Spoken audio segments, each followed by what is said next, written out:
आपने पराठे तो बहुत खाए होंगे। आज मैं आपके सामने पोहे और आलू का पराठा बताऊंगी, जिसमें जो इंग्रेडिएंट डालते हैं वो ये है। हाफ़ हाफ़ कप पोहा, जिसको मैंने धो के 2-3 मिनट्स भिगो के रखा, फिर पानी निकाल दिया और आलू को बॉईल कर लिया है। एक बड़ा आलू है और हाफ़ कप आटा है। आटा ज़्यादा भी हो सकता है, अभी मैंने आटा आधा कप ही निकाला है। और 1 टेबल स्पून बेसन लिया है, थोड़ा सा कोतमीरी और half teaspoon red chilli powder, half teaspoon धनिया पाउडर, हाफ़ टी स्पून जीरा पाउडर, हाफ़ टी स्पून अमचूर।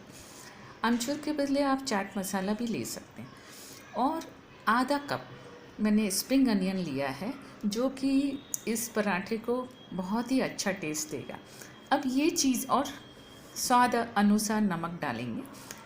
ये चीज़ें सब मैं मिक्स करती हूँ और इसका अच्छा सा डो बनाना है। अगर आपको थोड़ा वाटरी लगे तो आप आटा और भी डाल सकते हैं। ये मैंने डो रेडी कर लिया है। इसमें मैंने 1 चम्मच लहसुन, अदरक और हरी मिर्ची का पेस्ट भी डाला है और थोड़ा सा नमक। लेकिन ये मैंने बिना पानी के गूँथा है, क्योंकि अगर इसमें पानी डालेंगे तो वो नरम आटा हो जाएगा। क्योंकि इसमें पोहा है, आलू है, स्प्रिंग अनियन है, तो बिना पानी के आप 1 चम्मच ऑयल डाल सकते हैं। अगर हेल्थ कॉन्शियस हैं तो नहीं डालिए, नहीं तो 1 चम्मच ऑयल डाल के आप आटा गूँथ लीजिए। अगर बहुत ज़रूरत है तो 1 टीस्पून 2 टीस्पून पानी डाल सकते हैं। अदरवाइज़ आप बिना पानी के भी डो रेडी कर सकते हैं। अब मैं पराठा बनाना बताती हूँ। ये बहुत डेलिकेट रहता है, बनाने में थोड़ा टाइम लगता है। अगर आपसे ये पराठा नहीं बने तो बटर पेपर के ऊपर भी बना सकते हैं।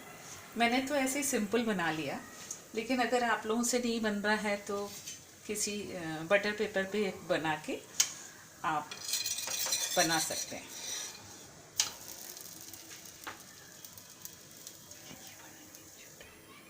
अब ये दोनों साइड से सीख गया है। आप मीडियम फ्लेम कर दीजिए। हाफ़ टी स्पून आप ऑयल डालिए।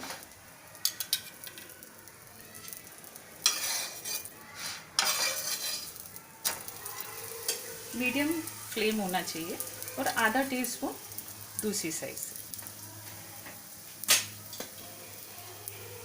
और इसको ऐसे सीखते जाइए ताकि वो अंदर तक पक जाए और खाने में टेस्टी लगे, कच्चा कच्चा नहीं लगे। देखिए कितना अच्छा पराठा पोहे और आलू और स्प्रिंग अनियन का बना है। कलर भी बहुत अच्छा आया है।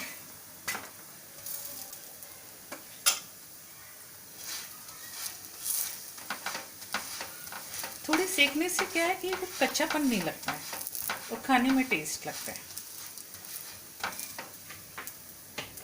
देखिए इतनी अच्छी स्प्रिंग अनियन की खुशबू आ रही है, जो खाएगा खुश हो जाएगा। आप छोटे बनाइएगा, क्योंकि बड़े बनाएंगे तो टूटने का डर रहता है। आप छोटे छोटे बनाइए। देखिए पराठा रेडी हो गया है, तो मैं गैस स्लो कर रही हूँ। ये सेकंड पराठा भी रेडी हो गया है। इतने सॉफ्ट रहते हैं खाने में कि मज़ा आ जाएगा आपको।